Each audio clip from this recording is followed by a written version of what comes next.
வலிகாமம் தெற்கு பிரதேச சபையின் நிதி ஒதுக்கீட்டில் மேற்கொள்ளப்பட இருக்கின்ற உள்ளக விளையாட்டரங்கு முதலாங்கட்ட வரைவு தயார் செய்யப்பட்டுள்ளது.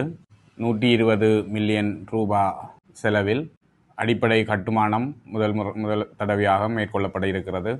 இதற்கு அட்வான்ஸ் ப்ரொஃபஷனல் இன்ஜினியரிங் கன்சல்டன்ட் அவர்களுடைய நிபுணத்துவ பொறியியலாளரின் ஆலோசனைக்கு அமைய வலிகாமத்தில் இருக்கின்ற விளையாட்டு துறை சார்ந்த உத்தியோகத்தர்கள், பிரதேச செயலகங்களில் கடமையாற்றுகின்ற உத்தியோகத்தர்கள், துறை சார்ந்த வல்லுநர்களை அழைத்து அவர்களுடன் கலந்துரையாடி அடிப்படை கட்டுமான வரைவு தயாரிக்கப்பட்டிருக்கிறது.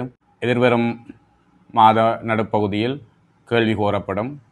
2027ஆம் ஆண்டு இந்த உலக விளையாட்டரங்கு பணிகள் நிறைவு செய்யப்பட்டு பொதுமக்களிடம் கையளிப்பதற்கு தயாராக இருக்கின்றது. இதிலே உலக விளையாட்டரங்கினுள் badminton, table tennis, basketball, volleyball, மற்றது ஏனைய கேரம், செஸ் பயிற்சி நிலையங்கள், பார்வையாளர் அரங்கு என்பன அமைய இருக்கின்றது. கிட்டத்தட்ட 1000 பார்வையாளர்கள் அமர்ந்து விளையாட்டை கண்டுகளிக்கக்கூடியதாக அமையப்பெற இருக்கிறது. அதனோடு இணைந்து சிறுவர்களுக்குரிய சிறியதொரு சிறுவர் பூங்கா இணைந்து அமைய இருக்கின்றது.